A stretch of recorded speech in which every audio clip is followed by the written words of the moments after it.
we're back. It's been a while, been on hiatus. Been doing lots of different things since the summer started, spring, summer.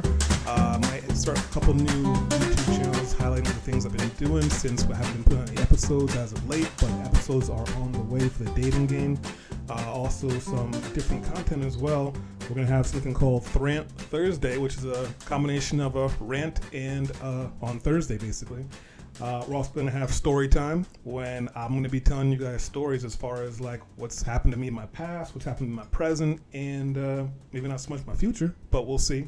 But yeah, plenty of new content coming up. So tonight we got a pretty big panel. We have Dr. Williams with us. Dr. Williams. Hello. And we also have Candace. Hey guys. Andre. Nice to meet you. And King. Hey, what's up, everybody? All right, cool. So, we're just going to hop right into things real quick. So, Candace and Andre are married. They met on Tinder, and they now have a newborn girl. And I'm going to let one of them take it from there as far as telling us their story to start things off. Who's going to start it off for us? Andre can take on over. Yeah, he got it. Okay. Okay, Dre. So, Tinder wasn't going that awesome at the beginning. And, decided finally I was ready to move on. And from Tinder, I said, let me check one more time. End up meeting Candace. And she already swiped right. So, it was a good way to start our conversation. And from then, it just went really fast. Like the next year, really, really fast. It was like, dating, then, eventual moving in together, and, marriage. Baby. Like it went really fast, in order, the way things supposed to go. Oh, and then, house baby. House baby, okay. House baby. It went in order. All right, well, let's rewind a little bit. So before you met Candace and you were on Tinder, what were you running into? What kind of matches would you get? Man, I had bad day after. I hope y'all see this too. I had bad day after bad day. Like one girl threw a napkin in my face and told me to fix my face. What? Yo. And she was late 45 minutes. Like, why'd you stay? Because the Wizards were playing, and I didn't want to leave the game. So that was the only reason I stayed. Because if it wasn't for that game, I would have left. But the Wizards were playing, it was playoffs, so I stayed. Okay. So, yeah, man. Was that the worst one? By far my worst date. I mean, the rest of them was just, either they weren't funny or, it wasn't what the picture was. Maybe it was a picture from 10 years ago, and people changed in 10 years. So. Right. So I'm fairly new to online dating as I just came out of a divorce. So the whole dating app stuff was like very new to me. Were you just on Tinder, both you and Candace, or were y'all on multiple dating sites? Multiple. I was on Tinder and POF. Okay. Yeah, definitely. POF was worse. Definitely. Garbage can fire. Dumpster fire. Yeah, absolutely. Being that you're out of divorce, are you sure that you're ready to move on? Man, that's an excellent question. So I've stopped dating recently, but the first year and a half after my divorce, I tried it. I didn't know it at the time, but I absolutely was not ready. I needed to do a lot of work, bro. A lot of work. And I still need to do a lot of work. But I've taken myself off the market completely. I feel like after my divorce, because this is my second marriage, but after my divorce, I feel like I did a lot of people wrong because I wasn't in a good space to, actually being in a relationship with those people. So, how did you realize that though? A lot of my friends would tell me that I'm doing wrong on these on these sites because they know me and they know what I was doing at that situation. So made me sit back and reflect on what was going on back in the day. Okay. You see how this conversation conversation with. Yeah. This The was right direction. It's a place of healing. Isn't that right, Doctor? Yes. Ooh, come on, Katrina, speak up. Yeah, so Sean likes to cultivate places of healing. That's what he was saying just now. Mhm. Just now, yeah. Okay. Have you guys talked about this before? Like the beginnings before y'all? Yes. You mean like pretty much everything he just said? Yeah. Yeah, we've talked about it. Yeah, we talked about it. Maybe not into detail. in great detail. I don't know that I really even want to get into detail, but I mean, I got the overview. Yeah. Right. Okay. So once you guys met, once y'all met, how did the conversation go? Who started the conversation? And what was said Of what conversation? on Tinder? Like once y'all I matched. think he probably started the conversation first because I had already swiped right. So once he swiped, it was a match, and then we went from there. I don't remember what we talked about right off the break. I just know at some point early on we talked about sports and football, and we like rival teams, so we just kind of went What off teams are of that. those? Dallas Cowboys Okay, Cowboys in the building. and the Washington. They don't know the name yet. Team. Washington football team, Alex. Them. But we just kind of hit it off of that, and I don't know. The rest is history. Okay. It's 2021, and we have this panel. But who initiated first contact and what was said? Wow, that was a long time ago. Like it probably was how the fact that on the website it said that she was 100 miles away from me, and I was like, yo, you cute and all, but I'm not driving. That was probably the first thing I said too. I was like, yeah, you cute, but I'm not driving 100 miles. Like, I don't live 100 miles away. I'm actually driving. I worked like super close to where he lived. Anyway, I'm driving to work right now, like 15 minutes away from And you. when she told me Texting where and she driving? worked at, yeah, I think after that initial conversation, we literally talked the rest of the whole day. Literally talked the whole day. And when she had to get off of whatever she was on, she like gave me her number, and we ended up talking on the phone. Because I was using Tinder through my Kindle, which could only connect through Wi-Fi. So I'm like, all right, well, I gotta go, but I still want to talk. So here go my number.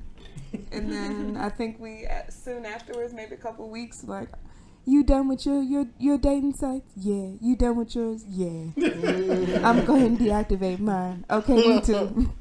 That was my next question. How long did it take to delete your profiles? I mean, you just said it. But. Well, I couldn't find it out. No, go ahead. Let us talk. I don't know what he's supposed No, to he say. said come to find out. Yeah, What do we come to find out? what? Come to find out what? I don't know. I mean, I was done on the dating site, you know. But other people still had conversations and stuff when early on, you know. Oh, okay. Yeah. Okay. We talked. So We within. talked. All right. So I could put dates to this. It's alright. Me and Andre met. No, we're gonna do it. Me and Andre met probably August 9th, or August 10th. It was the day after the J. Cole concert. And day right? before my birthday. Oh, well, yeah, there you go. So somewhere in that time frame. Great friend. So August 9th, August 10th. And then by August 25th, that was my first day working as a dental hygienist, like first day ever. And on the way home, I stopped in Silver Spring because I was coming from like down the road and there was all this traffic.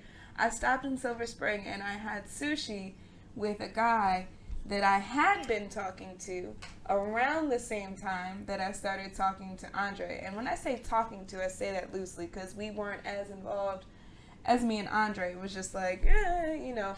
And I didn't know him that well to say, but I stopped and got sushi, and as I was eating the sushi, I was thinking about him. Matter of fact, I called him as I was walking into the place.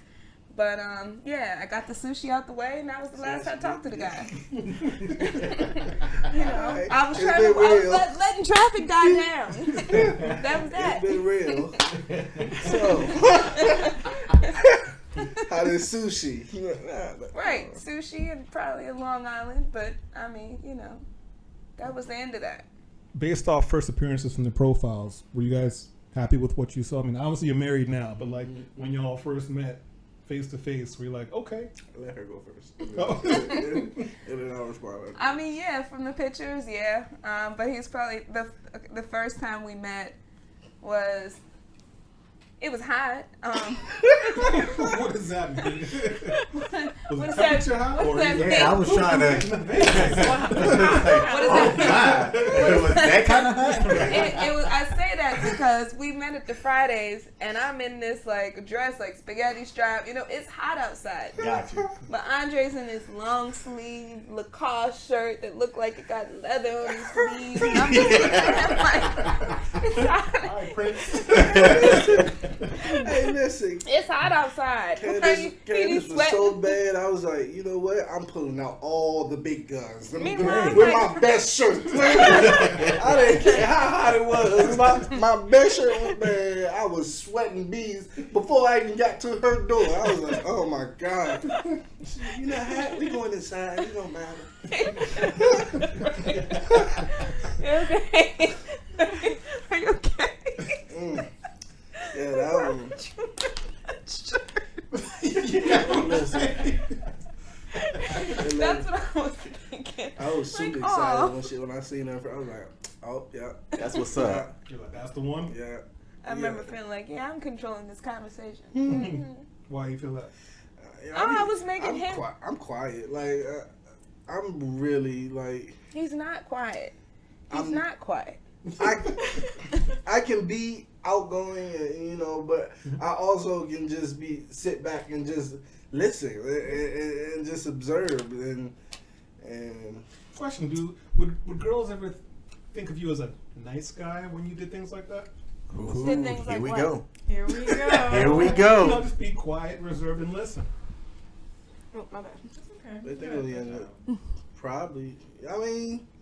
Because Yes, you can give those vibes of as a quiet guy, but you can also just give a different type of vibe, and and still be quiet at the same time. Like, well, okay, so why did the girl who threw the napkin in your face? Why she threw it in your face?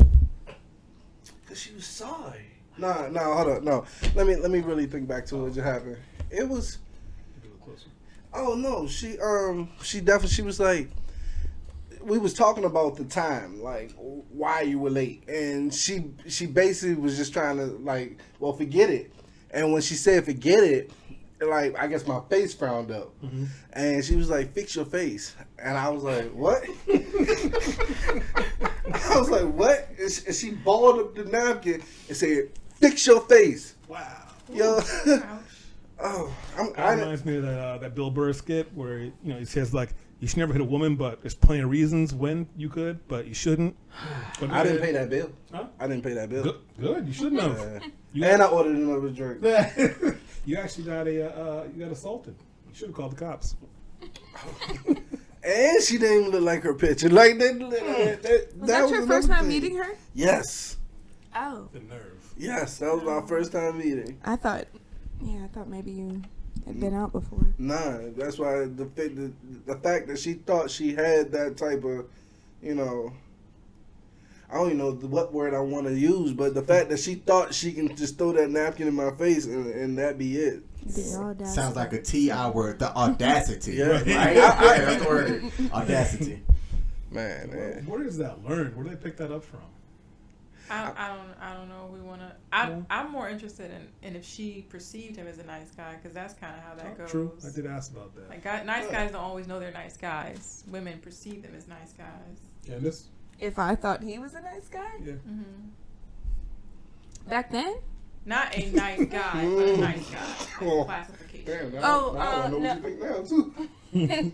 No, I didn't think he was a nice guy. I didn't think he was like the nice guy. Like you mean like, oh, he's like one of those nice he's a guys. nice guy. Yeah, the kind that finishes last sometimes. No, I didn't. That he didn't strike Oh, me as okay. that. Okay.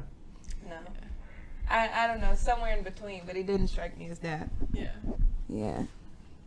So I was suave. Like a long sleeve. No, really, I didn't really say much the whole first date. I think I was more so enamored than anything. Like, I really didn't talk the whole first date. Oh, so you all talking? Yeah, for the most part. That's why I'm like, yeah, I'm running this show. I'm running this show. As long as I've known you, you never had a problem talking. Hey, see. I'm just saying. Yeah, well, It's not a bad thing, but yeah, you're able to carry a conversation. That's actually a good thing when a woman can, not carry a conversation, but she can reciprocate, back and forth. So that's something good to hear. But okay, so you got your first date down. How soon did y'all know, that it was like you were going past the dating stage? Like, when did you know? September 6th. And you met in August? Oh, We made it official about a month afterwards. Okay. And it was Labor Day weekend. And I brought him to the mountain where Dante's family, their parents live. They have this like huge backyard. They have a huge... I've never been there, Shantae and Dante. Well, Where's my invite? well, This shit. but it's a big cookout, and it can be overwhelming. I mean, it's huge. So he's coming up here. He's never been up here, and it's definitely a different scene. I mean, even from just literally the scenery, all the mountains and everything, and now we're literally up in the mountain. He's like, "Where are you? Come get me." I don't know. I parked, but I don't see. There's too many people. But he met everybody, all my friends, my parents. Karen and Troy, my aunt and uncle were there too, so it was just like boom in your face. But it all went like really well. We had a good time, and then the next day, I think it was the next day, it was flip-flopped. I went and I met his family. And it wasn't like come meet my family. It was just like these two events. It was Labor Day weekend, so things were happening. And we met each other's family. Everything went well. And then at the end of the night, it's just like, well, you like me, I like you. My family likes you, vice versa. I think we should do it. And that was it. Cool. So I want to dig a little deeper. And part of the reason why I sat in between y'all, because I'm going to ask some tough questions. That doesn't mean you can hit me. So every couple goes through arguments and tough times and times we don't agree. Can you guys share a time that you guys went through that, and how'd you work through it? What you trying to do here, man? We in a good spot right now. We in a good place. What you trying to do here? But y'all work past it, so you work past it. Good. I'll say this, man. Marriage is tough in general. Like I can't give you one specific time because it's always evolving. Like things are always changing in our household. And I mean, I'm not for the better. I'm definitely saying for the better. But sometimes it's just everybody don't learn as fast as everybody else. Right. So sometimes I might have to hear something more than once or 5 times. You feel me?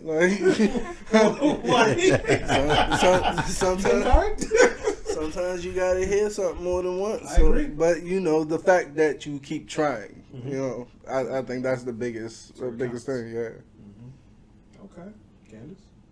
What? She can probably give you a specific time. My book.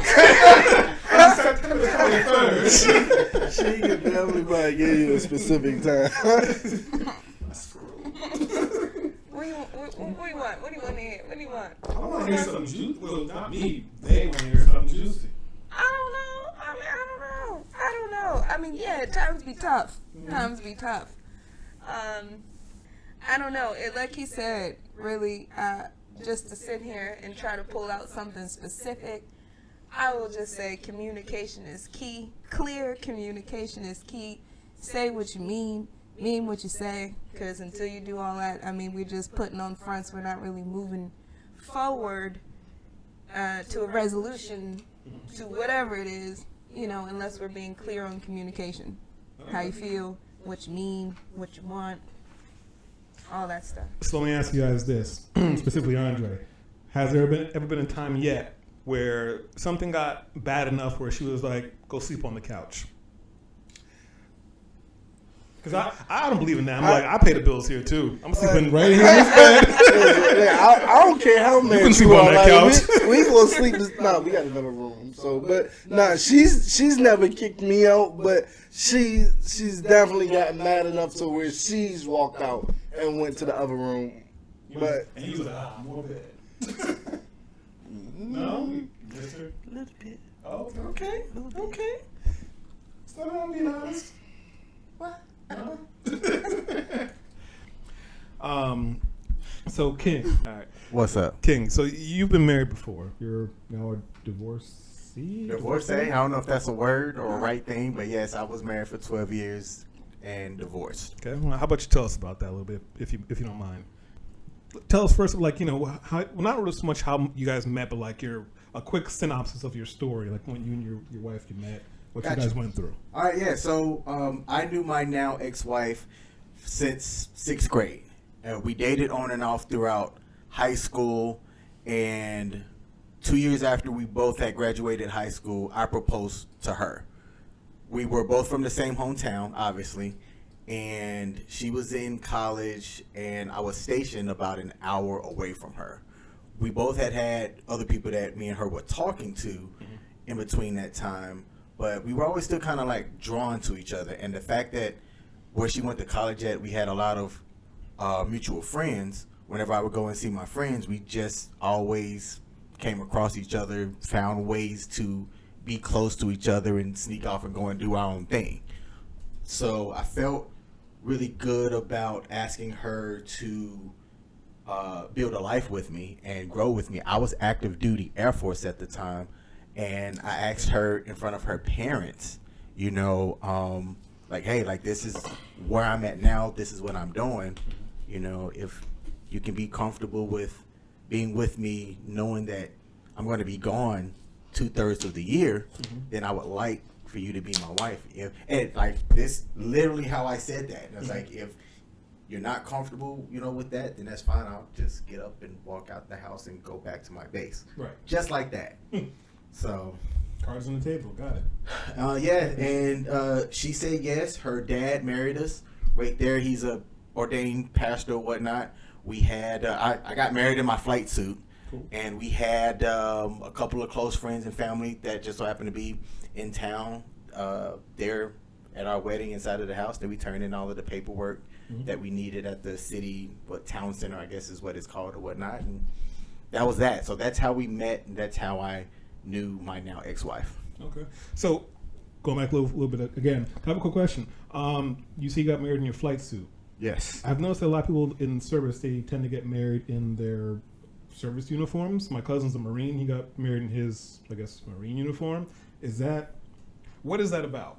I always wondered. So for some people, like when you're in service, there's like a prestige about the uniform or whatnot. And if your significant other is comfortable with you being in uniform and you getting that snapshot, a lot of people, whether they're male or female, feel good about having that snapshot in their service uniform, as long as the significant other, if they want to wear either, if they were in service, their service uniform as well, or the gown and veil and everything like that, then that's on them. Like Cassie, she had a gown and thing that she had wore. It was her mother's, I believe, and she fitted, and what I'm saying, that was that. So I think that's kind of why a lot of people do, is having that snapshot, because people in the service, they're proud to wear that uniform, man, for the most part. So that's right. I forgot to mention that Andre was also, he served. What branch were you in, sir? all right, Hoorah. that's what's up. That's the Marines.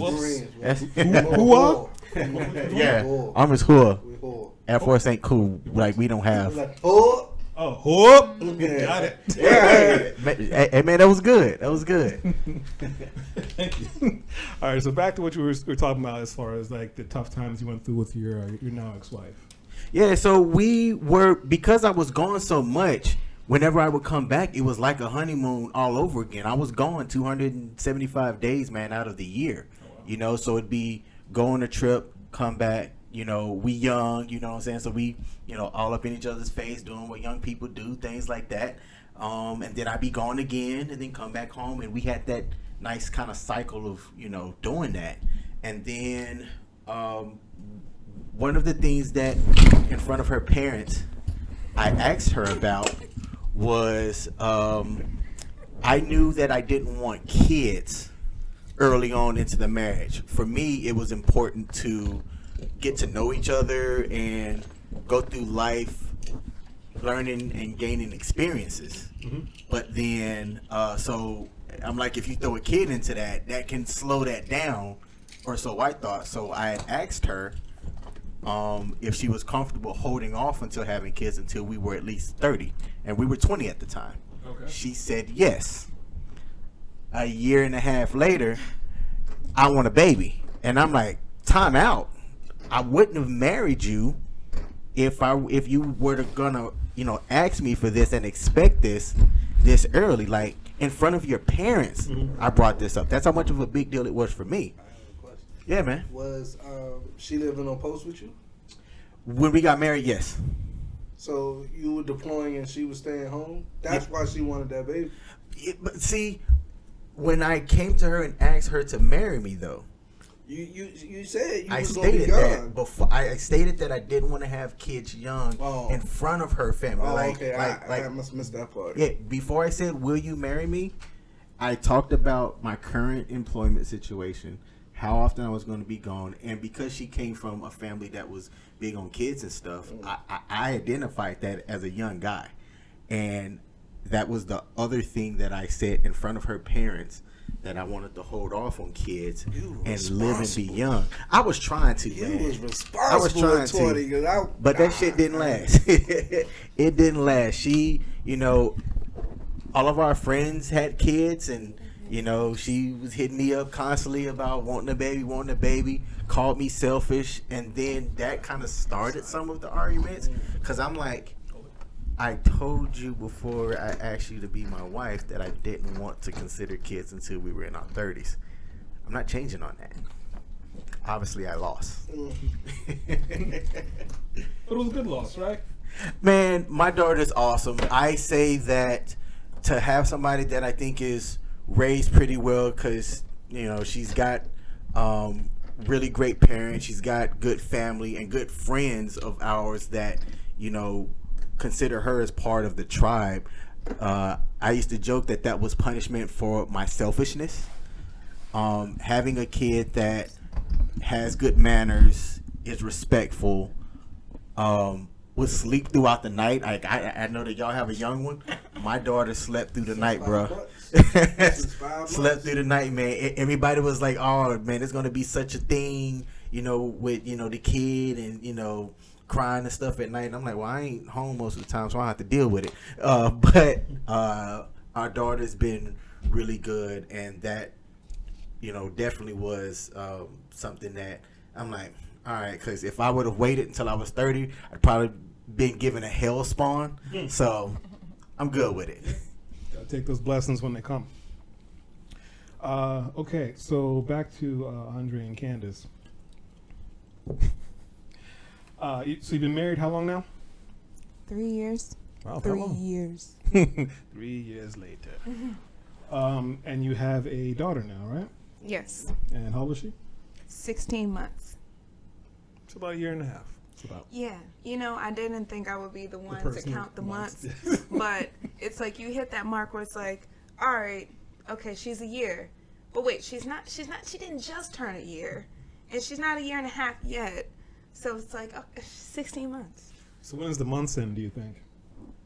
I mean, because when someone asks how old you are, you're not like, I am. Probably after a year and a half. I'll be like, she's a year and a half. And then I'll be like, she's almost 2. Okay. A year and a half, almost 2, yeah. So when she's 2, then it's just 2, 3, 4 after that. Yeah. Okay. Any more kids planned or unplanned? Or Well, definitely not unplanned. We're good right now.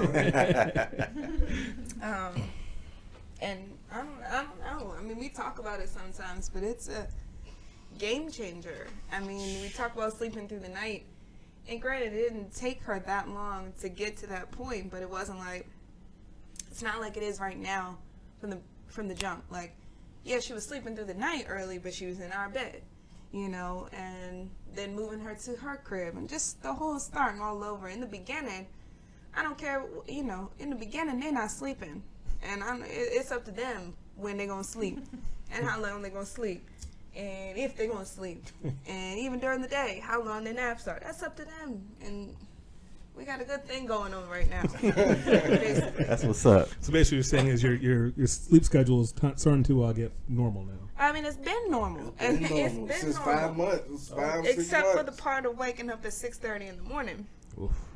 Which We're okay with yeah, that. because I gotta get up at 6 something for work anyway. But We're okay with that. you know, I take that. If you gonna let me sleep from 7 to 6 in the morning, I can't complain about too much. But it's not just And the then- sleep. Like, she's just like really cool. She's But- really cool and really funny and just really. She's been really easy on us in general. So it's like you don't know what you're gonna get with another Is she one. still mean mugging Right. people? Yeah. We don't Well, play, so we met. we don't play we that met over her here. new You hear me? teacher, Don't come here and try to be new and nice to my daughter. We ain't having them games. What did you say? Oh, I caught the end of it. Yeah, she definitely mean mugs people. If she don't know you, she'll just stare you down with this She cold, wins. this cold face. But look, we had somebody come over to the house to give us a quote for something recently, and she was all playing and running around and everything. And then the person rang the doorbell. We're like, "Watch, you gonna shut down? Watch." The person opened the door and she's like, "Hi, hi, Right. hi." Like, oh, okay. You want to be nice? What's that about? Just turn over a new leaf. The scary thing is just, you know, it being so different. Like, you can have a second child, and now the second child never sleeps, always up. Or, you know, we had. I mean, at the school they've had blowouts, you know, number 2s. We haven't really experienced it. Like, we might have got one this whole time. So it's like, I feel like we got the easy side of raising a kid so far. And if we have another one and it's not the same way, I might not like that baby the same. Oh, wow. No, I'm joking. But that's real though. I mean, like when you say that You out want loud. your baby too? Well, no. I mean, I wouldn't. But like, I Hate feel that kid. you would go through your day. I feel like I could see myself, you know, going through my day maybe at times like just kind of like lightly bitter in a way, you know, just because it's like, man, I can just put the other one down and you know, but and you're gonna do it anyway. But it's like I would understand having a little bit of a chip on your shoulder, and it's not the baby's fault. You know, they're just out here just living, trying to learn and grow, and you just out here trying to sleep. Right. You know, but yeah. I mean, he didn't mean that, but I know what you mean. For sure. I have a question for the panel, and I don't want to be out of pocket in asking this, but you were married before. No other kids from your previous marriage. Okay. All right. Did that bother you at all? Was that an issue? Him being married? Yeah, previously. Yes, in the beginning. How come?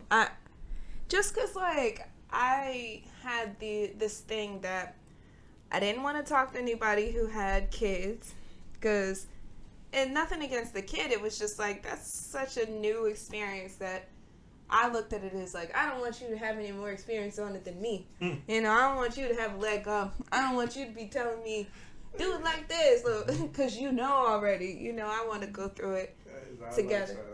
What? That's our life. Like, I don't want you to have more than me. Like How many French fries you got? What you got, a large soda? Yours look bigger. Oh, maybe I should get a large soda too. Oh, look, you only got large because I got large. But, yeah, what was he saying? You didn't want to date a man with kids. Oh, right. Yeah, I didn't want to date a man with kids, and I didn't want to date a man who had been married. Just, again, because that same, you've had an experience, and I have nothing to compare to. And then, yeah, I don't know. I got over that quickly, though, because that was just a thing right when I was deciding, like, do I want to talk to him or not? And I did, but I had talked to a guy with kids, and I had invested probably like a year's worth of time, and then in the end, I don't want to say things didn't work out because of the kid, but that was definitely a factor in, why things didn't work out. So it was just, by the time I talked to him, it was like, well, I already tried the kid thing, and that didn't work out. So I don't know if I want to do the, he had already been married thing. That was military early thing. That wasn't real love. No, that wasn't that. That wasn't that. That was, we can get paid more if we get married to move on. But is that why y'all got married? That wasn't the initial, but it was part of the thinking. That's why you asked her to marry you? It was a part of the plan. If to get maximize my money, it definitely was back here when I thought about it. Yeah. Well, is that? So I want to bring the doctor into the conversation because she's been quite quiet over there. So, Katrina, what do you specialize in? I provide support in a lot of different experiences people have in life, but I guess you could say my specialties are generational trauma, discrete trauma, and women's issues. Okay. Are what I focus on the most now. A lot of relationship stuff comes up because women are relational. Mm-hmm. And that's what I do day in and day out quite a bit. A lot of self-love building and healing trauma. What's the majority of the trauma? Like, if you were to lay out a list, like, what do you hear what do you go through the most? What's the most prevalent? It varies a lot. Most people have multiple experiences in life that have stuck with them. Mm-hmm. But a lot of them do come from generational trauma. So their parents having been through things, or you can even look at like incarceration, or going back to slavery. Like, our DNA changes, and families and societies kind of program us a certain way, but a lot of it is attachment trauma. So it's parents just are busy surviving and aren't available like they would really like to be. Mm-hmm. And it affects the children, and you end up with women who are really stuck in loops in relationships, or in unsatisfying relationships, or kind of loops struggling. So let's say, for example, you have a father who was like, I just got to pay the bills, I go to work, I come home, and he's not really available for you, but he loves you. So they end up dating men who are emotionally unavailable, trying to repair that trauma over and over again, and they get frustrated, and they start losing a lot of hope, and they either settle and have kids with a guy like that, or they just start to develop strong emotions about men and start having a difficult time dating. A lot of women focus on other people satisfying them rather than learning how to date themselves and then adding somebody in, whether it's a man, a woman, or someone who ascribes to them. Okay. Yeah. And technically, how do you fix that? I know you can always, it isn't a specific recipe that you can fix them by, but like, how would you go about addressing that? It's really, it's kind of like she was saying, is, just communicating with yourself and being authentic, even when it doesn't sound pretty. Really getting people to identify their truths and what they have experienced in life. And then allowing your community or your tribe and, who you have that is there for you to support you in working that through, whether it's working, being honest and open and talking about it and processing it in your mind and in your body. A lot of it gets stuck in our bodies. Mm-hmm. And really slowly letting yourself know what your truth is and being authentic in that. And it does take time. Most people, they don't really do that work until they're in their 30s. So you have about 20 to 30 years of holding that in your body and your mind. So you need not 30 years to heal it, but you need some time. And a lot of people are trying to date feeling that way and holding on to those things. So it can make it really hard to find a partner. Yeah. So we would pretty much tell ladies out there, or the ones you work with, we talked about this before, but they gotta self-love first, and they have to, I guess, more or less figure out who they are first, right? They can do it first, or they can just be aware of it when they're in their current relationship. Communicate with your partner and let them know what you're working on. Let them know some of the things that could occur. Like, sometimes people get a little more fussy or irritable. Right. a lot of it is kind of healing your inner children. Mhm. It's a lot of work that I do. It's called reparenting. Just really helping yourself through those experiences. A lot of people say, well, my parents are great. They did the best they could. Like, that's true. Mhm. And they weren't available because they had to go to work a lot because they didn't have a lot of money and they didn't have a lot of resources because of generational poverty. So Right. it's really letting multiple things exist in the same space. Mhm. Like she was talking about, I can love my kid and I can just be frustrated at their personality style, right? Mhm. And sometimes it's really holding space for things that don't seem like they match. Right. And a lot of women can get stuck in it has to be one way or the other because of what they've been through. Okay. And that can get in the way of really finding love within yourself and in others. It's this perfectionism that can kind of get in the way. Mhm. Now, has anyone gone through like trauma like that, as far as what Katrina's outlined? Yeah, actually. I mean, when you broke it down like that, it sounds like almost exactly. It's almost like you took the words out of my mouth when you say, your parents are out there like just working, and they're so busy with work, or my dad, he just went to work and came home and paid the bills, just like you said. And then, in other ways, then they provided for us, yes, but they were unavailable to us in other ways. So that's something that I've come to start to realize and try to navigate my way through that, and be okay with both parts, or how you said, two different things can exist at the same time. It can be that they were great parents, but it can also be that they weren't unavailable, and it doesn't mean that they meant any harm or anything like that, but I felt the way I felt, or that made me feel a certain way, and that's okay. It's my truth. It's and just navigate my way through that. That was kind of cool. Appreciate that. Nice. It's like, see, Yeah. I'm not crazy. As she was talking, I definitely heard your story in it. So it was like, you know what, we're going to talk to her offline. I didn't know I didn't know if you was going to say it just all like that, but I definitely heard it. I was like, okay. Now, what do you call that? What But do you say? I've seen it. It definitely affects my wife, like just in different aspects. Like it can affect her. Like when I first met her family, we give hugs in my family. Like when I come in the house or when I'm leaving the house, I give you a hug. They didn't so much do that. Like, and it wasn't because they didn't love each other. You knew they cared about each other, but it was just the emotional that emotional aspect that you get. Like at least I got with my family. It was like that was the disconnect there. So, Right, like I started giving my parents hugs as I left Were they like, because "Hmm?" because he would do it, and I'm like, all right. so Try this how- out. it's like, so he come in and he give me hugs. And all right, well let me go ahead and. Oh, all you were right. hugging her parents? yeah, because that's what when I came in. How you doing? Nice to meet you. Like I'm over here like, that's what we do when you come out. Don't you That's how it is walk down in in no Alabama, house and yep. don't hug nobody. right. How her dad take it? Was it, He got me up, we get a little shoulder bump. That's all we need.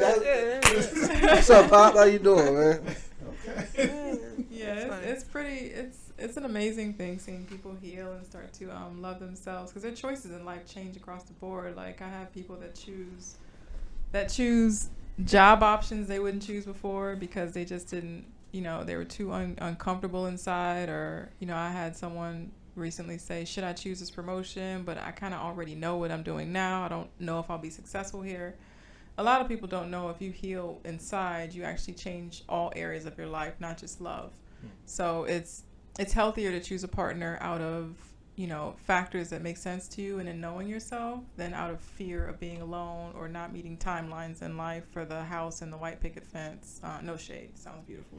But and a lot of times it's not really rocket science.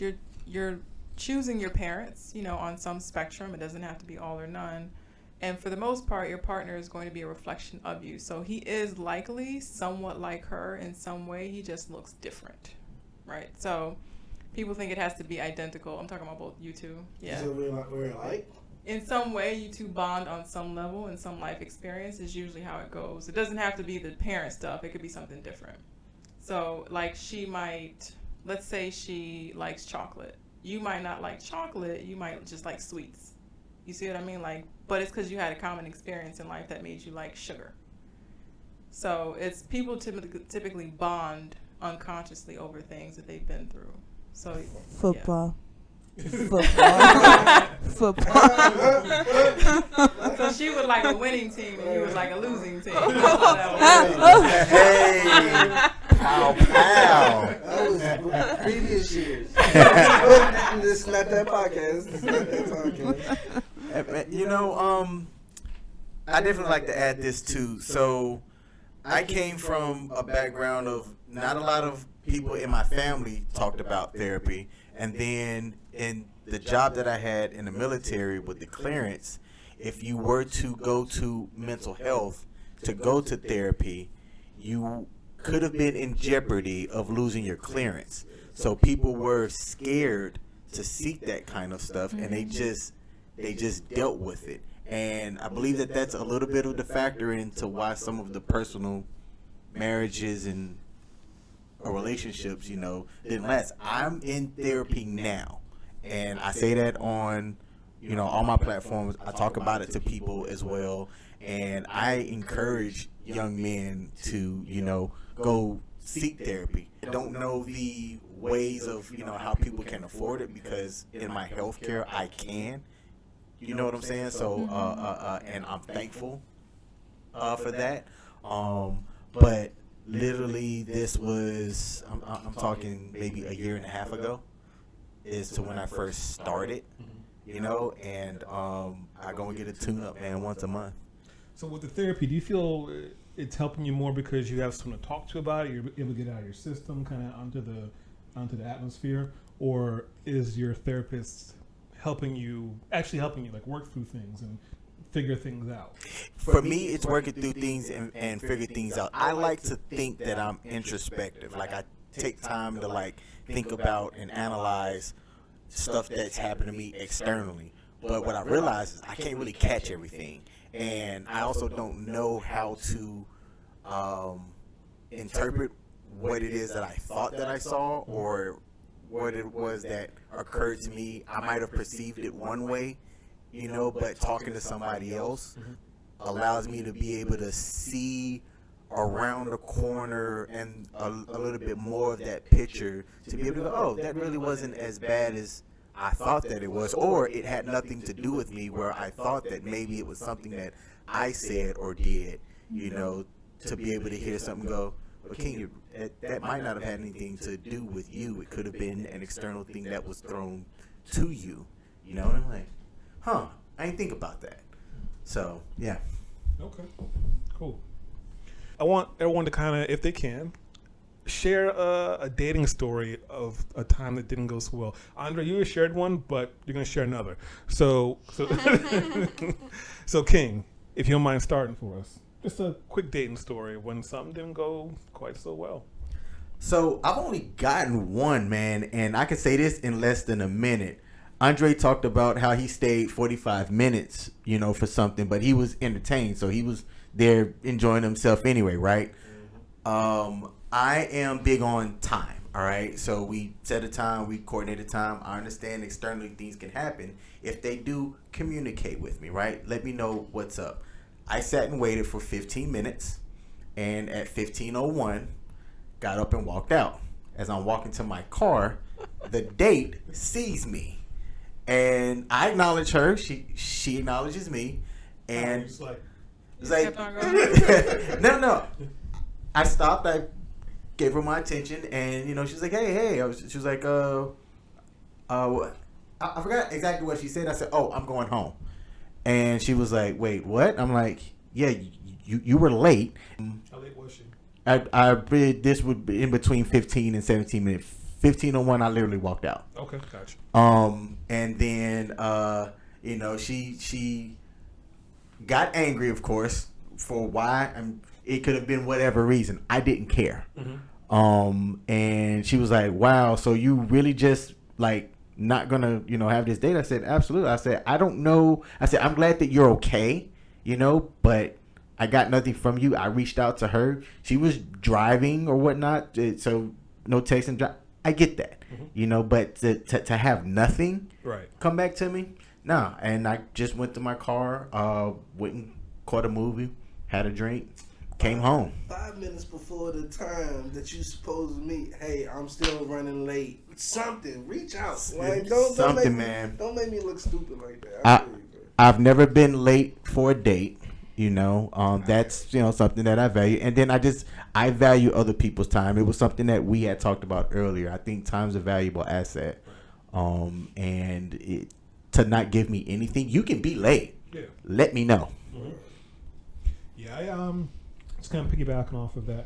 I never go in if we're meeting at a restaurant, wherever we're meeting at. I just wait in my car. I don't go inside. I don't waste my time with that. So. You going inside, I mean, bravo to you. I wouldn't say that I've had anyone stand me up, but yeah, I'm just not gonna go inside and wait for someone to not show up. Because I'm the type of person I feel like everyone's looking at me and everyone already knows. I'm serious. What? Man, look at this dude over here getting stood up. I think I heard him say his name is Sean. He's looking at the door, looking. Ready to come over so would you like another water? That's why I wait in my car. So if you show up, then we can walk in together and I don't feel so awkward. But I know it's all in my head. But sounds like it. Thank you, doctor. Andre, you got another one for us? Oh, somebody hurt me? Crazy dating story. Besides getting hit in the face with a napkin. I've been a monogamous whore my whole life. Monogamous whore? Yeah, man.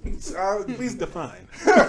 I've always been in relationships. I've always been in relationships. And it's been long relationships.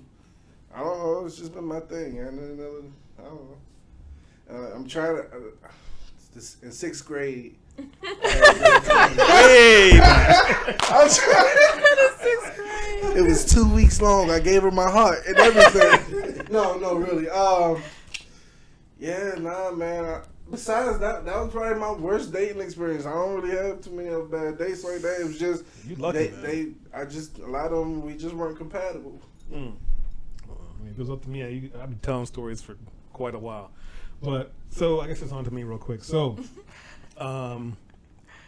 this wasn't actually a dating story. It was more of someone that I knew through my ex's friend, and I wasn't trying to date her. But so I've told you before that one of my weaknesses is having to know things, and I have to figure things out. And I know sometimes just walk away, Sean. You don't need to know it. It's just let it go. But so she was just saying some weird things that didn't make sense, and I was getting the feeling if I keep pressing her through text messaging that she's just either going to say anything or she's going to clam up. It's the end of that, and I need to know. It's like my drug. So I'm like, why don't we just meet up after I get off of work? We'll get a coffee or something like that. And she's like, okay, cool.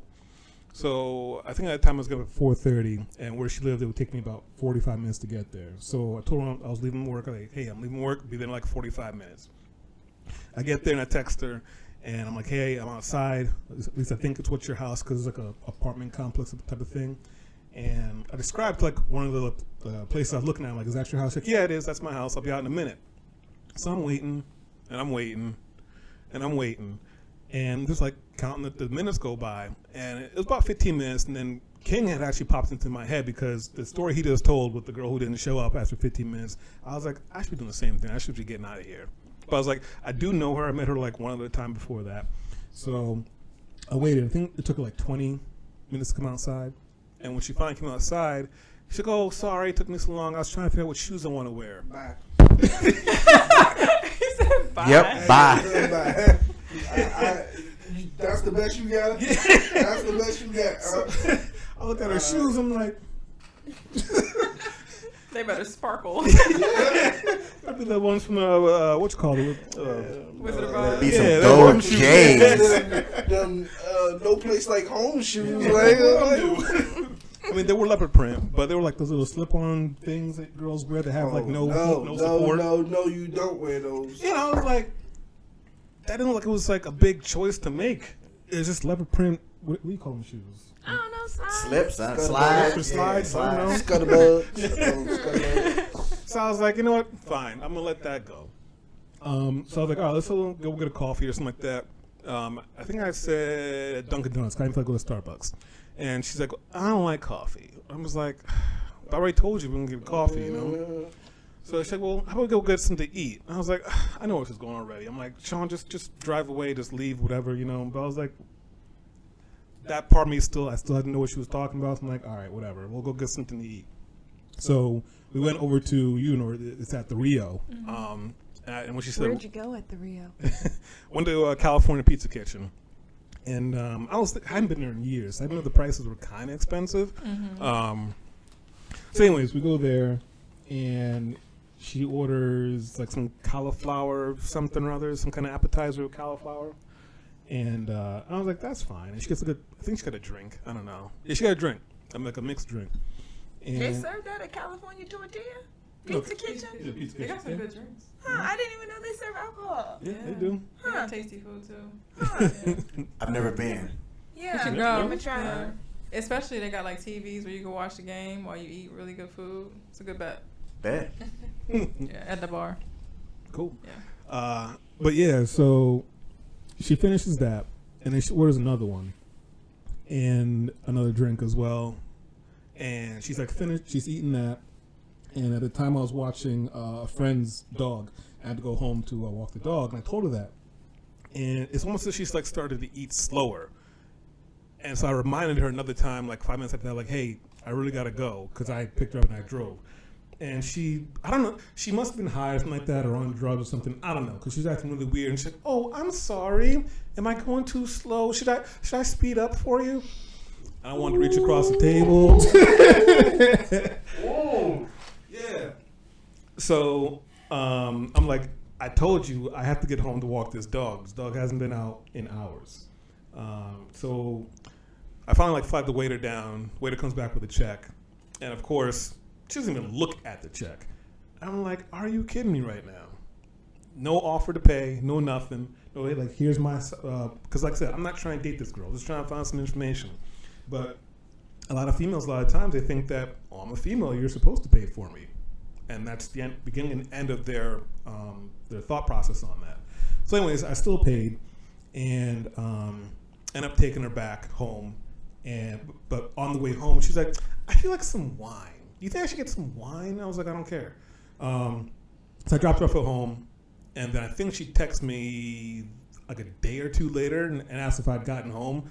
I didn't respond back to her. I know, right? Good. By that point, yeah. No, I'm not in the contract. And then she texted me like a month later, and she was like, "Hey, what's up?" And I was like, "I didn't even say anything. Just No. Yes. because there's so much disrespect." And I'm like, "That's one thing I can't do. Like, at the very least, just be respectful. And if you don't got that, then I don't have the time to waste on you." But that was my one story. Well, question for you. Yeah. Did you get the information that you was looking for? Oh, good question. Yeah. I don't think so. Damn. Yeah. Wow. I don't really have no stories. I really tried to. Perfect day in life. No, I won't say that. I Everything's won't just say that. roses and butterflies. Well, okay. I'll say this. I don't know. The last date that I went on, if we're gonna call it a date, it wasn't really a date. And like I said, I was trying to let traffic die down. But it was like soon after me and Andre met, and it was the day that I had my first shift as a hygienist, and I stopped and met the guy, and he was just totally different looking in person, like, and that's why it's important to meet in person, but, it's like, I had this whole idea of him, and I think that's why he was still in the runnings, if you will, at that point in time, or something like that. But in either case, I pull up to the sushi place, and he's got his no shade to anyone in particular if you guys do this, but it's not my thing.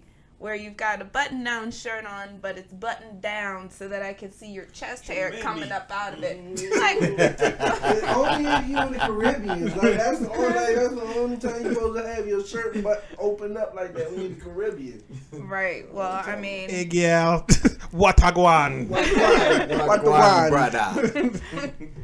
but yeah, I just had to sit there through that and Wash his chest hair. Right. I'm gonna just eat these couple pieces of sushi. Well, he did order a smorgasbord. He did, and I just was trying to get through it and get on up to 70. You paid for your meal? I don't remember, but you brought up a good point. There was a time when I was on Plenty of Fish, and I was on Plenty of Fish when I was in hygiene school. Free meals. I did meals. have some free meals, but wherever I went, I wasn't going for the food. I was actually going to hang out with whoever I was talking to at the time, but I would never order anything that I couldn't afford. Okay. Unless I knew for a fact he was going to pay. I still wouldn't go like above and beyond, but like I always went into it like knowing, all right, only got $30. How much did they say? 2 for 20, 2 for 15. Long Island's. All right, I got that, and then my appetizer. Oh, you paying? Oh, okay. I got the tip. Look, that's something. See, that's good. I do have a story. Oh, now you got a story. but it wasn't something somebody did to me. It was what I did on the date. Tell us. Look, talking to the girl, Plenty of Fish, right? And we met at the stadium. And at this point, I think I was in between jobs. I think it was either coming out of the military or just getting back to Maryland and my new job, right? Mm-hmm. Man, I had maybe $60, right? I didn't even want to go to the strip club, first of all. Like that for a date? Huh? He said stadium. Yeah. I thought the whole time they were saying that you met at the stadium, and I was thinking, what stadium? Yeah, stadium. Stadium's a strip club. I'm catching. Okay. Stadium strip club. So look, we go in there, jump. I was like, y'all had a date at the stadium. I ordered. She wanted a Long Island, and I said, let me get 2 Long Islands. But I think they. So I said I had 60 coming in, right? Mm-hmm. Then they charged me 20 coming into the door. Mm. And then when she said, all right, he said, let me get 2 Long Islands. Young, the joke came up to $38. Whoa! I was like, oh snap! Oh snap! I said, you know what? Let me get 1 Long Island, and I'll take a water. That was probably my worst date ever because we couldn't do nothing. We were like, why are we here? I can't throw no money. I shouldn't even be dating right now, but I'm in a vulnerable place. Plenty of Fish kept me entertained. I tell you that much. That's good. I did have one. I forgot about that one. That's good, man. That's nice though. You took the water. That's yeah. Make sure she got her a drink. Yeah. He said, I'll take the water. That's funny, man. The moment you said you ordered, I knew where that was going. Oh, that's what's up. I got a worse one. Keep coming. Oh, let's go. Keep coming. He's finding him and uncovering. The idea was fine kicking in. I was 18, right? And I was talking to her she was like a 22 or 23-year-old. And she was a paralegal. She had a good job down in Virginia. Mm-hmm. And one day she said, hey, well, won't you meet me out here for lunch? Now, I'm 18, and I was supposed to leave for the military in 2 more months. So, no job, not doing anything. So, all right, I had, but then the vehicle, I had to put gas in it, right? And I filled up the gas tank. Then one thing and another, get to the place, and I go to swipe my card. And matter of fact, it's a long line too. It's a long line, and I brought me, my friend that came rode out to Virginia with me, and her. We all bought lunch. Big order. People behind us. Sir, your car's been That's what you all quiet to you, like, Hold sir. on, hold on. Nah, because I knew in my mind exactly how much gas I put in, and I knew how much money I had. I forgot how much gas I put in, and yeah, that was a bad one. She ended up paying. That was a bad one. I was so embarrassed. That was probably the most embarrassed I ever been in my life. Like I was so, and that was the first time we went out too. Okay. I didn't think I was gonna see her no more. Did you? Did you? I did. Okay. Okay. But still, that one was funny. That one was funny. You got any others? Nah, that's it. That's it. I'm done. Okay. I ain't got no more. That's it. Doctor? We are at the end of the table. You know what? I really feel like I'm gonna let y'all down because I don't really have. I haven't dated a lot. Like I've gone on dates periodically, but I haven't been on any apps or anything like that. It's hard to approach women nowadays because, like, they Amen. always think somebody being creepy, but no, I'm genuinely. Hey, What? you guys. Oh, hold on. Why did I just get scared, Andre, I saw Trying to tell you something this. the other day, and I had to said shake my I- head at this one. You know, because if, like, where I'm from, like, complimenting somebody on something like, hey, beautiful, you know, that's Cat called me. yeah, right? But there's a difference if that comes from Idris Elba versus, like, Faison Love. You know what I'm saying? It's same words, same intentions, you know, but how it's received, completely maybe different. you should have I a wish mic in your Idris would pocket. tell me, hey, beautiful. I don't know. I mean, I've had people say, "Hey, beautiful," and I'm like, "My name's Katrina." Like, how you say it makes a difference in the woman you're talking to. You can read women pretty well if you're a guy paying attention. Like, I've had people say, "You look beautiful today," and I say, "Thank you," and I keep going.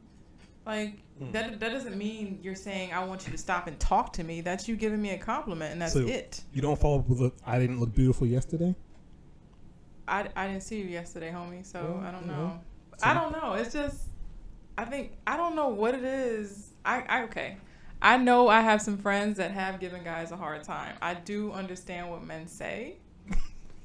I do. I haven't been one of those people in my life. My friends tell me I'm too nice, and sometimes I agree with them, but sometimes even when you're nice, they just keep pushing and pushing and pushing. Some men are being quite overly aggressive. It's That's like you fair. have no signs telling you to keep going, and you're still going. Like, I'm gonna get this one. I'm gonna get this one. I know it. and then you get frustrated. that you Steve spent Urkel, 15 I'm gonna minutes weigh you trying. down, baby. No, I think I've had like attempt faux pas more than anything. Like men just getting really mad over like 7 minutes of effort, and I'm just like, are you serious?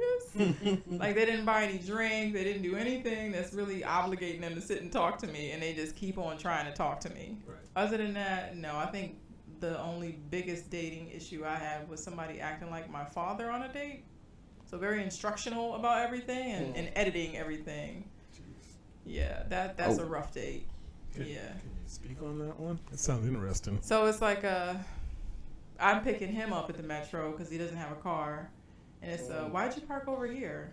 Parking over there is more convenient. Well, maybe if you had a car, I would have parked here. So You didn't say that. I didn't. In my head, I was like, I don't know how this is gonna work out. But we went to shooting range, and we were shooting, and he's being very correcting there, like, why are you standing like that? Stand like this. Now, granted, I'm the one that's in the military and know how to shoot weapons, but you want to tell me how to shoot a weapon, right? Mm-hmm. So just correcting my stance, my hand grip, even though it wasn't always right, the way he was correcting it into, just a lot of editing what I was saying. So if I said something a certain way, it was just like questioning why I was saying it a certain way, or telling me how I should say You should it. have told him to be quiet for you. Had to catch this Uber. Yeah. Who you talking to?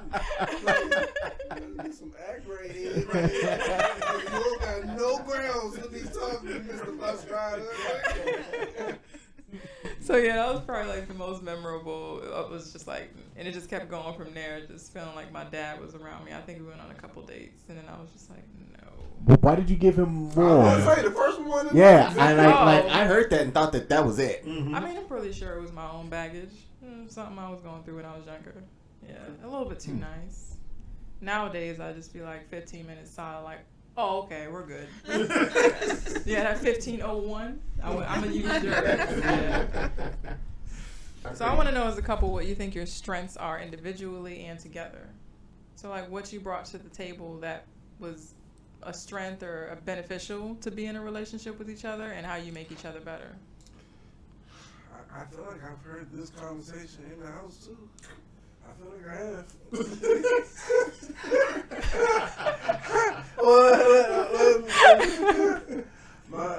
I'm just like this. My wife, she is very detail oriented. Like, Am I feel like He you said are. it, didn't he? I? Am I? Huh? I said he said it, didn't he? Oh, I feel like she's very not detail oriented, but like structured. Like I'll say I'm gonna do something, but I don't know if I get sidetracked. I'm probably not gonna do it, or you forget I even said I was gonna do it in the first place.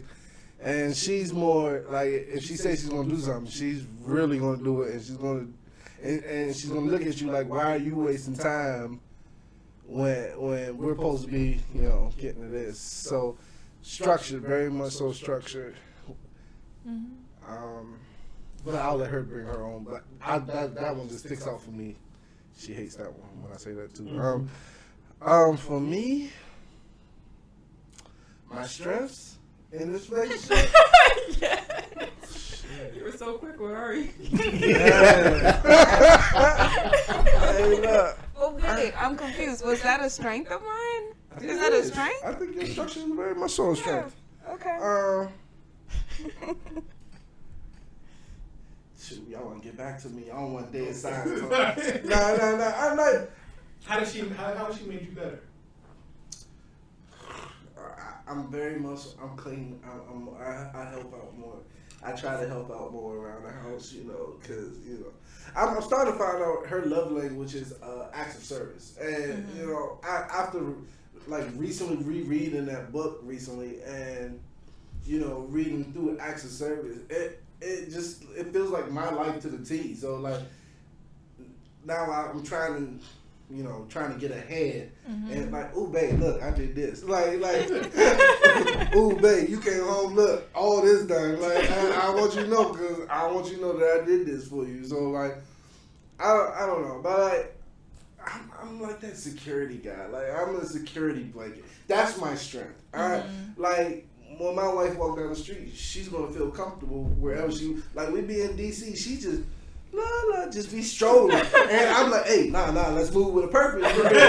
I know where we be at. Like, she just, nah. But maybe that's because of upbringing, but Yeah. I don't know. Like, her safety, my daughter's safety is very high up on my list. And I feel as though, even though we live in Brunswick,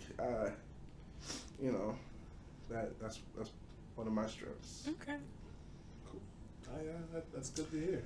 And then Sean comes over, and then he builds a gazebo, and then like we need like a shelf put up. I'm gonna call Sean. Well, I don't get mad because I know that's not my strength. my dad didn't give me no hammer and no screwdriver and show me how to make stuff. So it's like, You want to talk about it? nah, I'm fine. I'm fine. Hey. Don't bother me. I know what I'm good at. Like, Hey, Don't RJ, bother me at all. bro, I'm right there with you, man. No, I ain't about to mess up my house, Sean. You think Sean come over this weekend? I don't Put know. a knick-knack on the shelf, like, look what I did, babe. Look what I did. It's Hey, look, I nice. look a mirror and that joke still ain't straight. No, I'm joking. I be wondering that too sometimes. I come home like, why didn't he do this? I'm school. I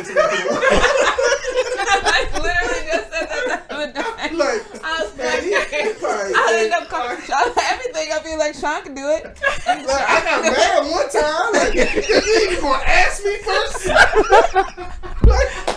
You should have skipped Like, it. you're not even seeing if I can do it. Ask I me got first. the tool right here. Then I tell you to call Sean.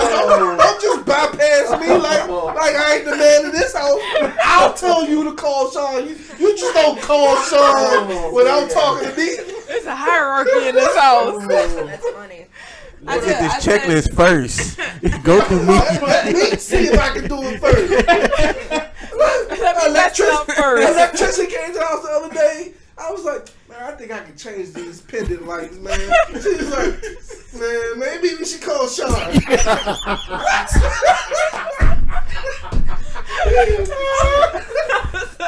I know Sean did it before. I refuse that one. I'm doing the pendant. I don't care. Electrician, like, you just match up the red with the blue and the blue with the red, right? And the orange with the purple. And I'm like, can you fix it if we break it? My ex-wife was the one that put everything together, and she made a joke one time because I had to put this desk together, and she gonna tell me, so you need me to come and fix it? I said, look, first of all, damn that, I got this. I set that desk in my house for 2 to 3 months and then put it up because I was like, oh man, I ain't built for this. I almost considered asking Sean to do it for me. Can you come over here? Finally went ahead and did it, and it literally was a snap, and it was done. But I'm not the type that builds things together. I don't have an engineer mind to put stuff like that. So I feel you, Andre. I feel you. My dad is a music director. If you want me to sing Kirk Franklin, you want me to hear a perfect note, I'm good at that. I can do that. If you want me to build a birdhouse, I wouldn't put your bird in there. I feel you, brother. Don't put an I feel actual you. bird in there. So do you sing to her? No, I can't sing. No, but he do sing. Hey, He but does I sing. love to sing. But Oh. I know my limitations. But I like to sing. But it's like, you know, when my dad wasn't good at singing, he's a good director. Your dad can sing okay. You guys both have a strong bass voice or something. I don't know. You guys can project your voice pretty well, both of you. They both sound and look pretty much the same.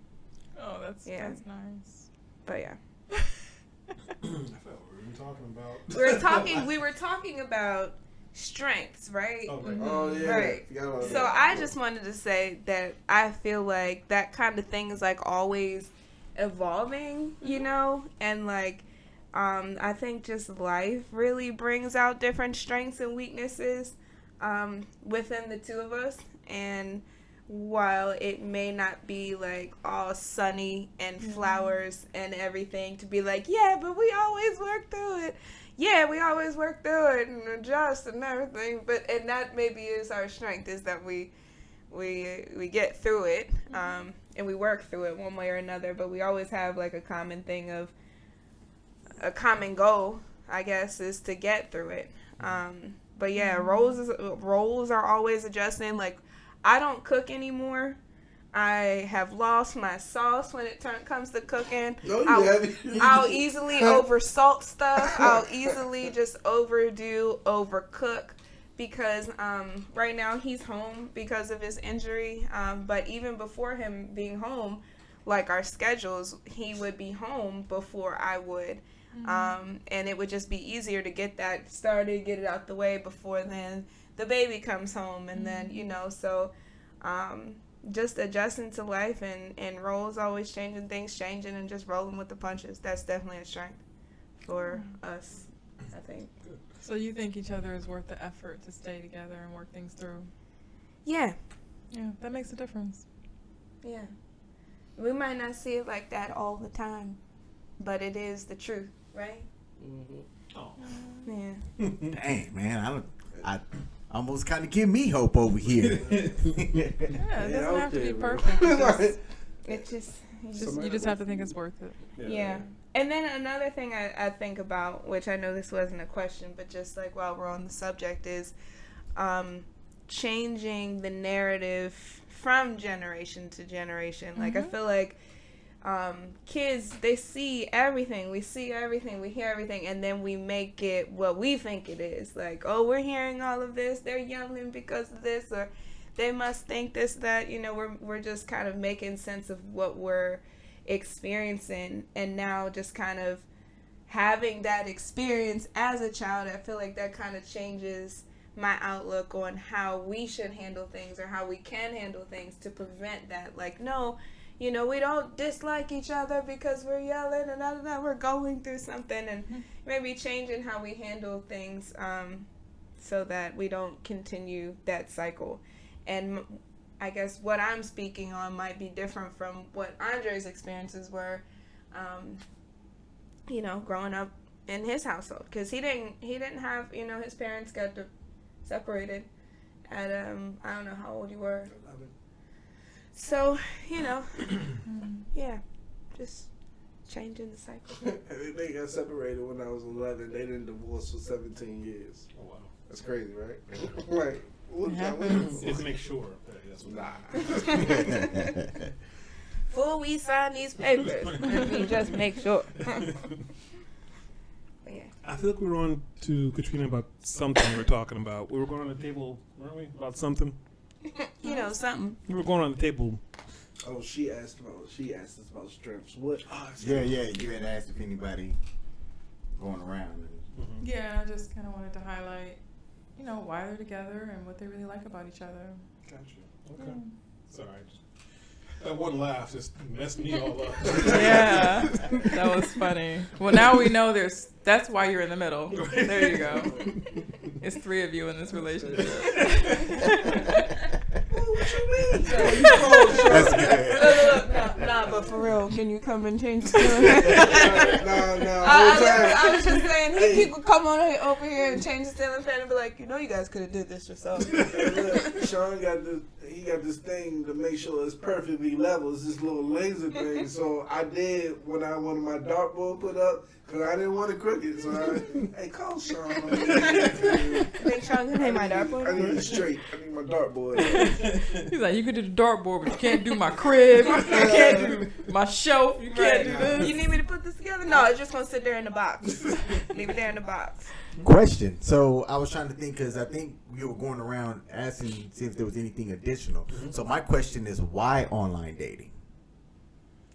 We wouldn't have met each other if it wasn't for online for dating. Sure. I definitely would have met. I would have never been out here right now if I would have met her. You would have never known that. I mean, Frederick you probably heard of, but Brunswick, no. Frederick, no, I did not hear Frederick. Germantown was as high as Andre knew, and I wasn't going there either because that's far. But now living out here, man, guys, it's only an hour. I try to tell my friends, guys, I'm an hour from you. It's not that But- far. Yeah.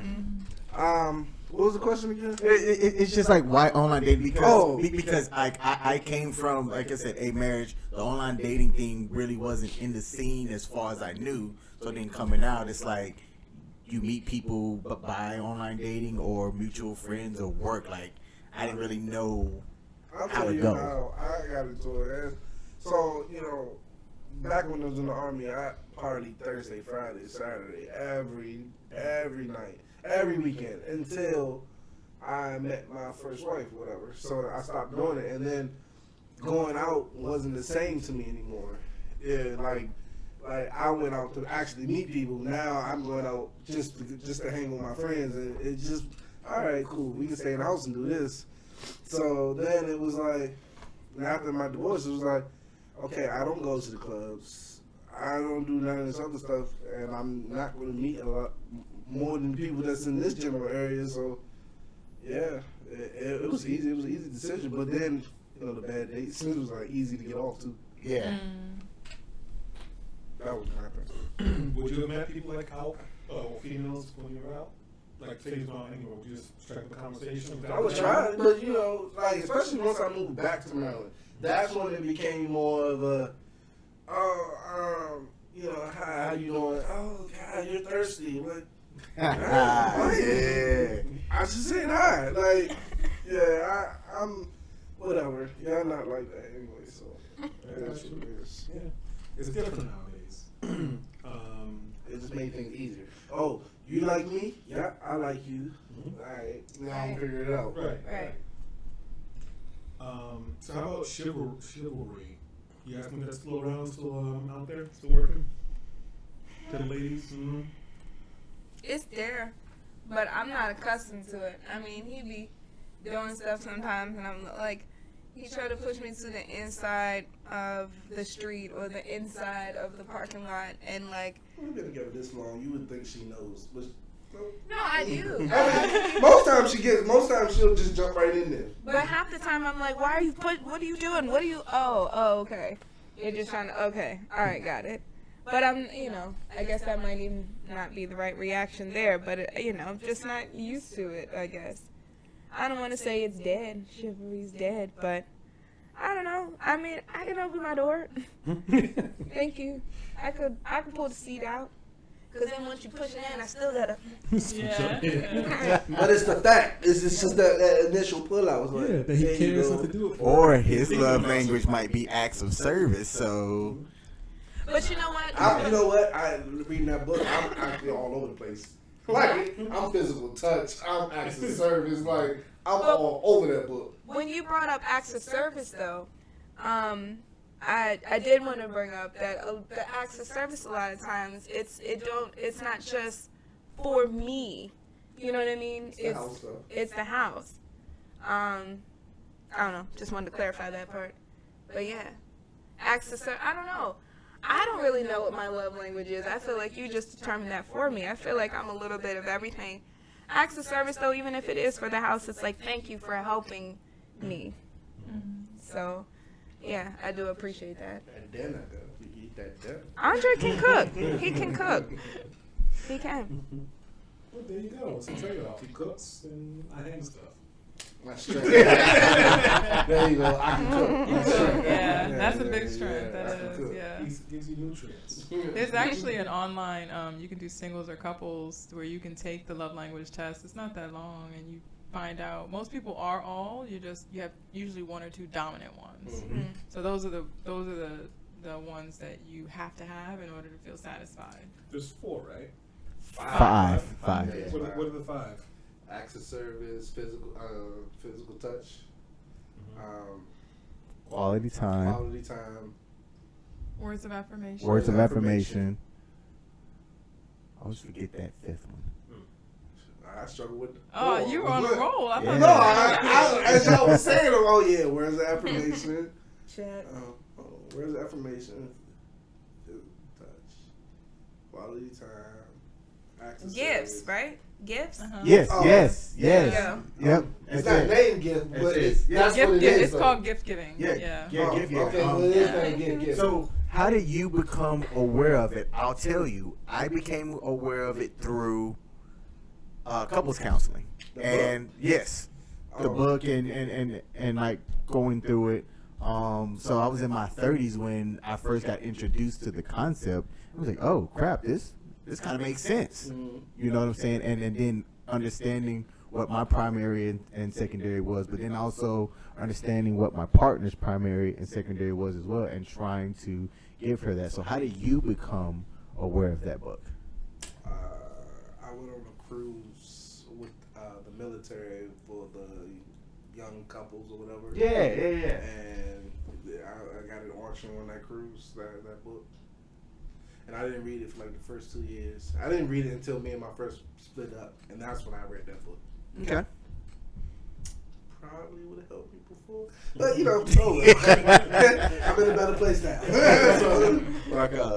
So, That's it for the show, guys. Thanks for coming on. Rock on. Something to leave you guys with out there. What if horses were carnivores? What? Yeah, think about that. They run like at 30 miles per hour. and their teeth are strong. Yeah, that'd be a problem. Like that would be, honestly, that would be a serious problem. And Lord forbid, the horse got, wanted to get a little thinky with you. Ain't nothing you can do. What? Oh Ain't man. nothing you can do. That's a movie right there. What? Carnivore horses. Wow. You're lucky they're herbivores. We are. Yeah. Herbivore. That's something to think about for your audience. There you go, guys. Something to think about. Shoot, camels be kicking people butt. You didn't imagine that horse that could just run at full speed and just hit you one good time. That's it. And then eat you. We gotta consider ourselves lucky. 'Cause a lot of things out there, more or less, don't mess with us or try to eat us. Except for like the stuff out there in like Africa, like the tigers and the lions, like that. But like, seriously, if you ever, Where's if this you- conversation going, if you ever Sean? think about it, there's a lot of animals that just don't. See, it's 2 a.m. It's 2 Yeah, right. a.m. I'm like, are we gonna talk about are they mating for life because it says dating game, Yeah, or are that- we just that gonna talk too. about carnivorous horses? Nah, that's one of the ones I thought. Cool. Carnivorous horses. So we're gonna get a quick sign off from my left to my right. I'm King Smith, y'all. It's been real. King, where can we find you? Because you got a couple of different platforms you're Yeah, on. so you can find me on YouTube. I have my own platform where I talk about a variety of things. Specifically, I want to highlight on YouTube the actual King Smith. Wednesday nights at 9 p.m. Eastern, I do a show, Chats with Dads, where I just chop it up with fathers about life. Try to have like a backyard style, laid back conversation with men about men stuff. Tune in. Cool. And my closer right, left, sorry. This is Andre Jones. I ain't telling y'all nothing on my platforms because I probably won't accept you as a friend. Just try to keep my house clean. All right, that's it. Signing off. And to my immediate right. I don't have anything cool to say. Thanks for having me on the show, y'all. Go Dallas Cowboys. Don't friend request her either. Mrs. Jones. Yeah. You take his last name. Yeah. Yes. Yeah, what he said. Yeah, I got a private profile and like to keep it that way. What'd you say? I'm sorry. Okay.